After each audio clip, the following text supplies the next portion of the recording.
balita na ikay mawiwili. Mga nagbabagang kamao, mga So mga par, matapos nga po mapabalitan ang susunod na laban ng ating pambato sa Super Middleweight Division na si Carl Hamis Martin, nagaganapin dito sa Pilipinas sa may Paranaque. Kalaban ng Thai boxer na si Buat Ratok ay napabalitan na sanction pala ng World Boxing Organization. Bali paglalabanan ng dalawang fighter mga idol, ang WBO Global Super Bantamweight title. Kung saan mga idol dahil sa report na to, marami tuloy ang mga boxing fans na nagtataka na brutal daw tinanggalan ng titulo ang angas ng Pinas General Casimero. Dahil kung matatandaan natin mga idol, si Cuadro Alas po ang nagmamayari ng WBO Global title na inagaw nito sa laban kay Pilipos Ngitomba sa kanilang bakbakan noong Mayo. Well, mukhang ito nga mga idol ang senaryo dahil hindi naman paglalabanan ni Wonderboy at ng Thai boxer ang titulo kung hindi binaklas ito kay Casimero. At sa bagong report mga idol, mukhang minamalas talaga ngayon si Cuadro Alas dahil sa bagong rankings na nilabas ng WBO mga idol, kung saan dati nakapwesto si Cuadro Alas sa pangatlong spot. Ngayon mga idol, bumagsak na lang ito sa pang-apat na pwesto. Pinalitan siya mga idol ng Asia Pacific Champion na si Teji Duini na dati-rati mga idol sa pang-anim na pwesto lamang. Sabi pa nga ng mga ilang Pinoy boxing fans mga idol, isa daw sa mga rason kung bakit bumaba sa ranking si Casimero sa WBO dahil sa mahinang galawan na pinakita nito sa laban niya kay Yukinori Oguni. Bagamat naniniwala tayo mga idol na makakabalik na malakas si Casimero, basta tuloy-tuloy lang mga panalo nito sa kanyang next fight. Maganda sana mga idol kung makalaban niya ang isa sa mga top contenders sa Super Bantamweight para bumulusok pataas ang kanyang pangalan sa bakbakan.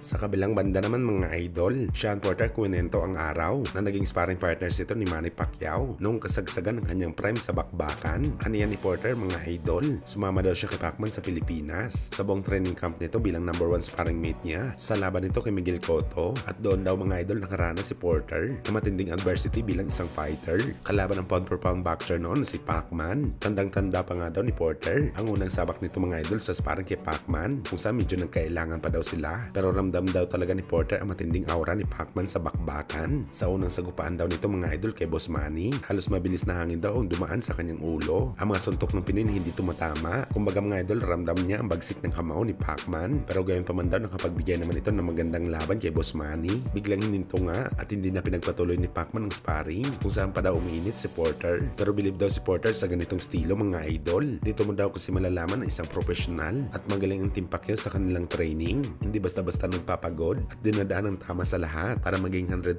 kondisyon ito sa tunay na bakbakan.